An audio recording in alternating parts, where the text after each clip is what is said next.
Hello everyone. Today we're going to be going over some conditioning drills that you guys can do from your own living room.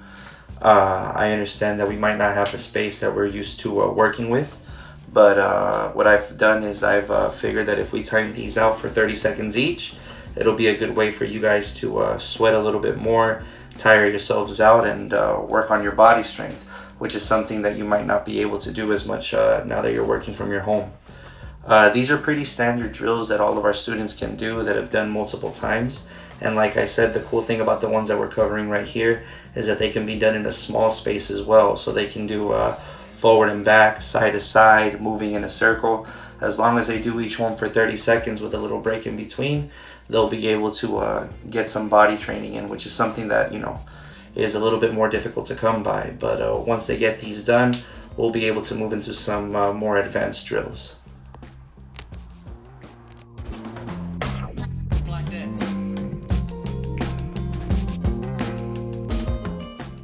Okay, so the first one that we're going to be working on is our yokogeri, or our side kick. And all you need is something to hold on to just to kind of help you balance. And you're going to throw 10 side kicks with each leg. So you can do 10 at whatever height you'd like. You can do 10 to the body and 10 to the face level, or whatever you want to do, just as long as you're working on your side kick. This is a very, very important drill that you can do. Anybody that's done weekend sessions or private sessions with me knows that I emphasize these kind of drills a lot. It's a great way for you to work on your striking technique, not only for kata but for sparring, to understand how the kicks are properly done. But it's also a great way to work on your flexibility and hip strength, which is something that we might not get a lot of chances to do. We did it the first couple of times to the air just to kind of understand the drill and get it done right. Then I'm moving on to my dad's gloves. I'm asking him to give me a light target just to kind of work on tapping it. Notice that I wasn't moving him back or hitting him too hard. Now we're using a pool noodle. It can be just a softer object. It doesn't even have to be a pool noodle, but just something to make sure that you're not focusing on power. Right now the important thing is getting the drill right, doing the technique.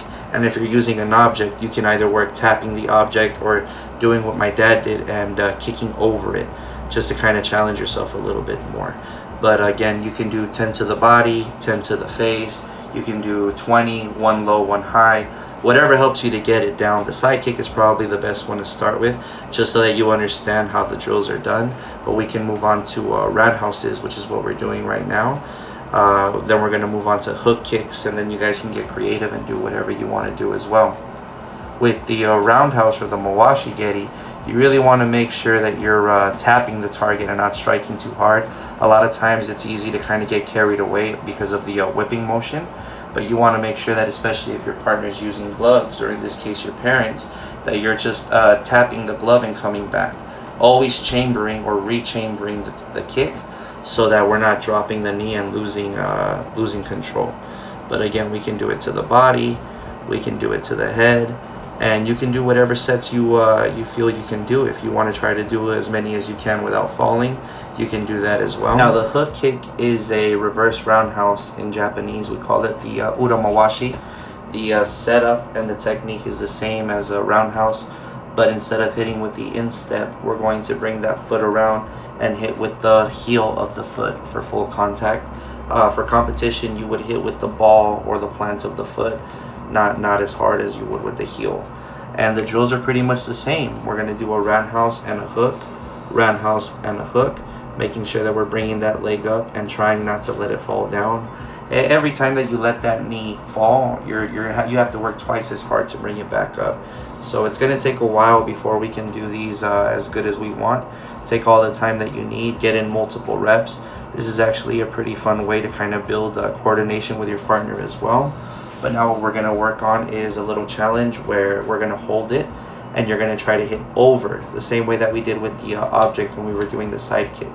So you're going to try to hit over the target, and every time that you hit over, your partner can raise their gloves a little, just so that you can kind of keep raising your kicking level and seeing how high you can go.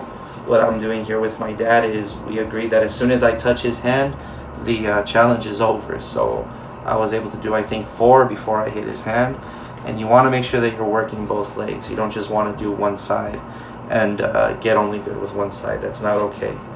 But again, you can work freely. You can do it exactly how we're showing you to do it, and you can do as many reps as you can. Just make sure that you're trying to do it right.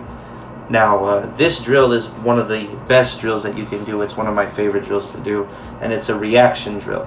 So right here, my dad is showing me wherever he wants me to kick, and I'm just kicking. It doesn't have to be perfect, but it does have to be fast. It doesn't matter if you get it wrong. You just want to kind of get used to throwing as soon as the opportunity is there.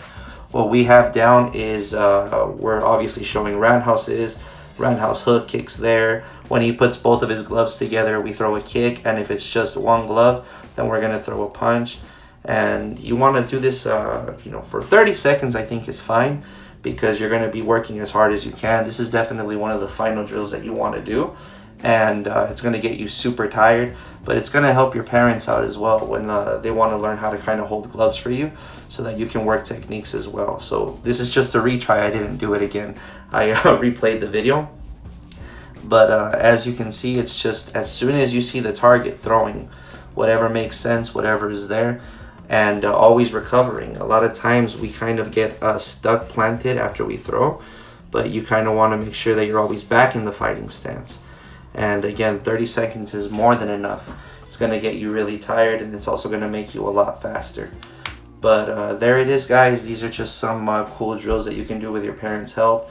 I'm definitely going to be uploading a lot more, especially these kind of drills, because you're going to need someone to help you, especially when it comes to kumite. But thank you guys for watching, and I will see you next time. Bye.